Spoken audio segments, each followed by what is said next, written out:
Olá! Na aula de hoje vamos falar sobre os verbos. Lembrando que verbo é uma classe bastante variável, já que se divide em tempo, modo, forma, pessoa, enfim. Nós vamos começar relembrando o que nós já estudamos sobre essa classe. Para isso vamos falar sobre os tempos verbais. Vimos nas aulas anteriores que os tempos verbais se dividem em pretérito, presente e futuro. O pretérito é uma ação que já aconteceu no passado, presente é algo que está acontecendo e futuro é algo que irá acontecer. Podemos citar como exemplo a frase Ana estudou, ou seja, essa ação ocorreu no passado, no pretérito. No presente, podemos utilizar a mesma frase, modificando apenas o verbo, colocando no tempo presente. Ana estuda. E no futuro, utilizando também a mesma frase, Ana estudará. Então, esses são os 3 tempos verbais que nós já estudamos e que vamos continuar estudando aí ao longo das aulas. Também vimos que dentro dos verbos existem modos verbais, que também se dividem em 3. Temos o modo indicativo, o modo subjuntivo e o modo imperativo.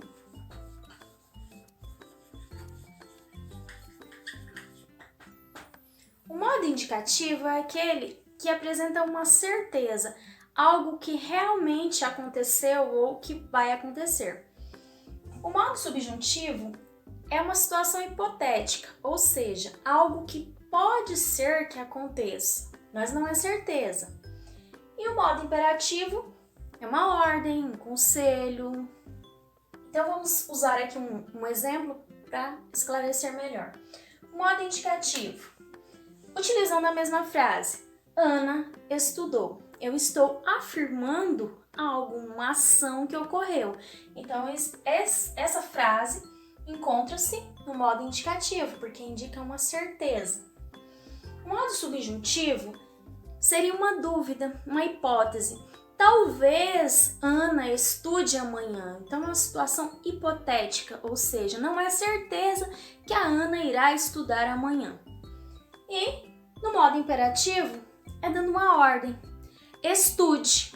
Quando eu digo estude para a prova, eu estou dando uma ordem, portanto eu estou utilizando o modo imperativo. Vimos também nas aulas anteriores sobre a locução verbal. O que vem a ser a locução verbal? A locução verbal ela é representada por um verbo principal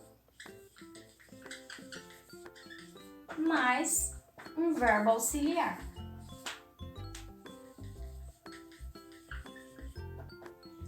Um exemplo para que vocês compreendam melhor, vamos colocar uma frase. Não se preocupe. Tudo vai dar certo. Quando eu digo na frase, não se preocupe, tudo vai dar certo, aqui eu tenho a presença de uma locução verbal, onde o verbo vai, que é o verbo ir, é o verbo principal, e o verbo dar é o verbo auxiliar. Portanto, juntos eles formam uma locução verbal. Vamos aproveitar para relembrar também as conjugações verbais, lembrando que elas se dividem em 3. Temos, na primeira conjugação, os verbos terminados em ar. Pertencem à segunda conjugação os verbos terminados em ir. E são pertencentes à terceira conjugação os verbos terminados em ir. Podendo assim ser citados pertencentes à primeira conjugação terminados em ar, andar, caminhar, falar, cantar. Pertencentes à segunda conjugação terminados em er, correr, perder, esconder. Pertencentes à terceira conjugação terminados em ir, sorrir, mentir, partir. Então essas são as chamadas conjugações verbais, que são então divididas em 3. Uma dica bem importante que às vezes confunde é a questão do verbo por. Mas o verbo por pertence a que conjugação? Ele não termina em ar, não termina em er, nem termina em ir. De acordo com a língua portuguesa, o verbo por, ele se classifica dentro da segunda conjugação, que seria a do er. Portanto, sempre que surgir a dúvida, o verbo por pertence à segunda conjugação. Ok? Bom, como eu já havia citado anteriormente, o verbo ele possui formas nominais. O que são essas formas nominais? Elas se dividem em 3. São infinitivo, gerúndio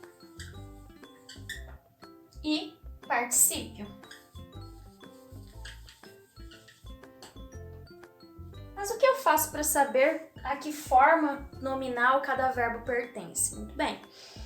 No infinitivo, estarão os verbos terminados em ar, er, ir. Andar, correr, partir, fugir. Gerúndio seriam os verbos terminados em NDO. Chorando, partindo, correndo, fugindo. Então, relembrando, infinitivo terminado em ar, er, ir. Gerúndio terminado em ando, endo, indo. E no particípio? No particípio, são os verbos terminados em ado ou ido. Chorado, partido, encontrado, escondido. Então, são 3 as formas nominais dos verbos, onde infinitivo, ar, er, ir, gerúndio, ando, endo, indo e particípio, ado ou ido. Fica por aqui nossa aula de hoje sobre os verbos, espero que todos tenham compreendido. Obrigada pela atenção de vocês.